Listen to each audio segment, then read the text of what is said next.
The sullen gray skies of Portland, Maine, draped the city in an apathetic pallor, the air itself heavy with the tang of salient brine and the desperate silent promises of the unseen. Detective Noah Williams, an impenetrable pillar in this landscape of liminality, allowed his measured gaze to roam over the austere architecture of the homeless shelter. It stood like a forgotten monolith, ensnared within the city's heart, its brick facade and dimly lit windows, a sentinel to secrets that whispered of impending darkness. Noah's haunted eyes, honed by his ceaseless dedication and the countless mysteries he had witnessed, bore an undercurrent of personal torment. A turmoil left unspoken, but felt in the echoes of his sparse laughter, the reclusive solitude that he wore like an invisible cloak, and the haunted glances at innocuous meals that hinted at a battle fought away from the public eye. "Billy," Noah began, addressing the shelter's weathered caretaker, a man who had seen too many hard winters and yet bore the brunt of life's onslaught with an indomitable spirit. "These disappearances, there's a pattern, isn't there?" His voice, although steady, carried a thread of empathy that could only be woven from personal pain. Billy shifted uncomfortably, his gaze flickering towards the grimy window. A moment passed before he replied, his voice grating like pebbles tumbling in a stream. "It's like they're summoned by something, Noah. Something they see in their dreams. Something they can't resist." The detective's brows furrowed at the cryptic response. "Dreams," he echoed. The word hung in the room, a phantom demanding further exploration. "Tell me more about these dreams, Billy." "Noah," Billy began, a tremor creeping into his voice. "These folks dream of a pyramid, an impossible one, black as coal and as real as you and me. They say it pulses beneath our city, like the beating heart of a beast we can't comprehend." The palpable silence that followed the revelation allowed Noah's mind to dive into the cavernous depths of this burgeoning mystery. The peculiar pattern began to unravel before him, a chilling tapestry woven with the strands of the unknown. He stood up, his frame casting a long shadow that seemed to blend with the room's gloom. "I'll need to speak with them, Billy," he finally said, his resolve solidifying with each uttered word. The older man simply nodded, his own unspoken dread mirroring Noah's determination.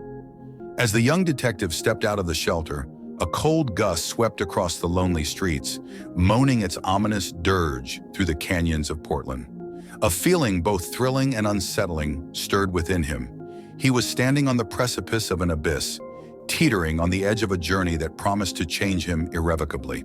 In the gloom-infused days that followed, Noah found himself plunged into a world of unsettling revelations. The intricate lattice of the investigation bore him through the labyrinths of Portland, leading him down hitherto unseen avenues of shadow-laden intrigue. His days melded into his nights as he ventured into the desolate corners of the city, the forgotten spaces where scholars, fervid in their pursuit of forbidden knowledge, retreated from the conventions of the waking world. Their rooms, crammed with sagging shelves of time-worn tomes, were sanctuaries for knowledge that danced on the precipice of sanity. "The dreaming ones," muttered a scholar named Clarence, an old man wrapped in tweed and mysteries, ancient entities that touch the minds of the desperate, the anguished. They reach out from realms unseen. His eyes, once youthful and vibrant, now mirrored the lost constellations of alien skies, whispering of worlds beyond the veil of accepted reality. Noah absorbed his words, his heart a war drum pounding out an eerie rhythm of dread and fascination. This dream, the pyramid beneath Portland, can it be stopped? He watched as Clarence's countenance flickered, his already sallow features becoming more ashen. "I fear not, Noah," he murmured, his voice the mere ghost of a whisper. "They call for those who suffer. It's an irresistible song woven from the loom of cosmic horror." These revelations planted seeds of unease in his mind. He left the old scholar to his occulted musings, his footfalls echoing down the narrow cobblestone streets of Portland, seemingly in rhythm with the unending pulse of the cosmic drumbeat that throbbed beneath the city.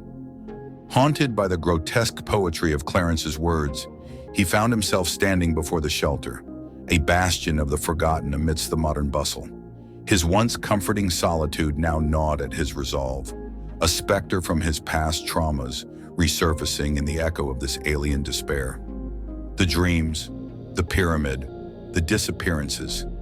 They were intertwined, a grotesque tapestry woven with the threads of cosmic dread. Yet deep within Noah, a sliver of courage ignited. For each troubling revelation only served to stoke the flames of his resolve, forging the next chapter of his journey. With the unsettling revelations tumbling around the labyrinth of his mind like haunting specters, Noah was drawn back to the bleak bricks and cold shadows of the homeless shelter. In the half-light of the dying day, the raw nerve of the city was exposed. Its truth lay bare before him. He was not chasing mere phantoms of the night, but predators that preyed from beyond the boundaries of mortal comprehension. At the shelter, he met Penelope, a woman whose soul was an orchestra of despair.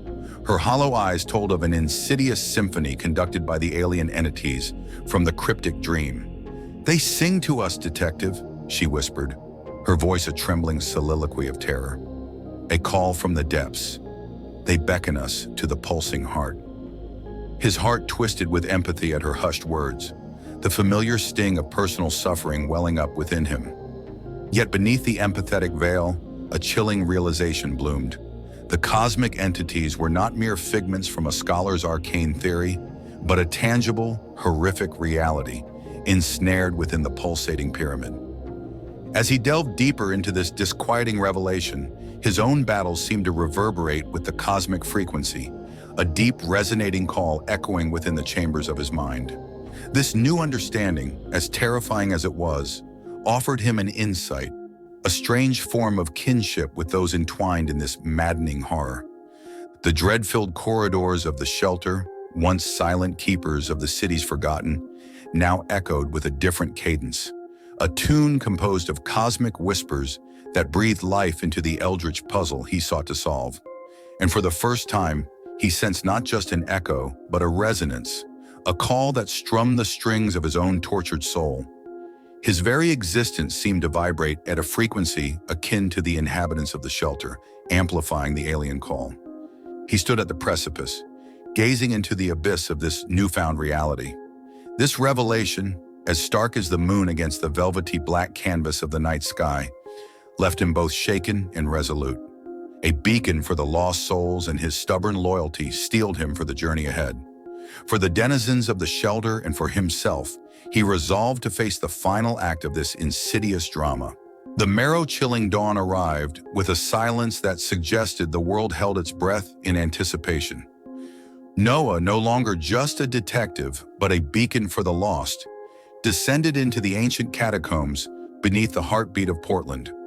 His flashlight, the solitary star against the tangible darkness, sought to pierce the obsidian veils of mystery.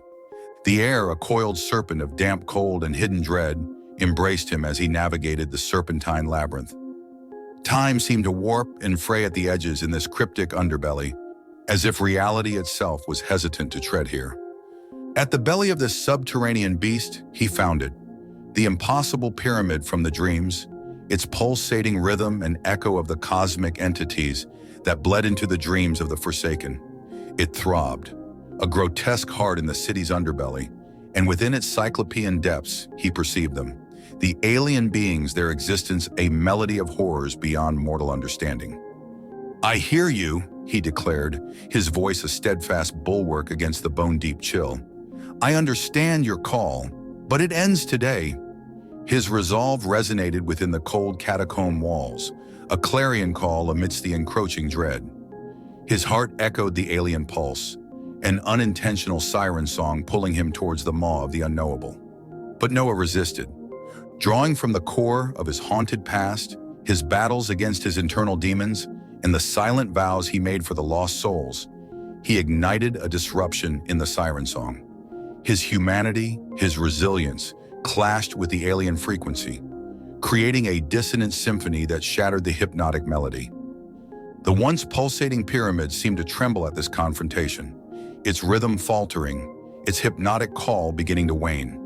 The cosmic entities recoiled, their unseen forms shuddering against the courage of a single man, his spirit relentless against their interstellar might. With the siren's call fractured, the lost souls once entrapped by the cosmic serenade began to awaken, their spiritual chains broken by Noah's audacious defiance. He emerged victorious, albeit scarred, from the ancient catacombs, his heart pounding out the triumphant rhythm of a battle fought and won. As he stepped out into the muted dawn, the city of Portland appeared renewed, a town once chained by a hidden dread, now released from its silent torment. He was changed, irrevocably marked by the haunting knowledge of the cosmic horrors that lie beneath the veneer of reality. His victory, as bitter as it was profound, was a testament to his undying resolve. The scars he bore were not just his own, but the city's, a shared testament of survival against the cosmic entities that danced at the edge of sanity. Thank you for watching. If you enjoyed the video, like it and subscribe to our channel, where you can find more similar stories, and click on the bell icon to never miss one. There is plenty more cosmic horror to come from the Eldritch Tales Factory. Stay tuned, and until next time.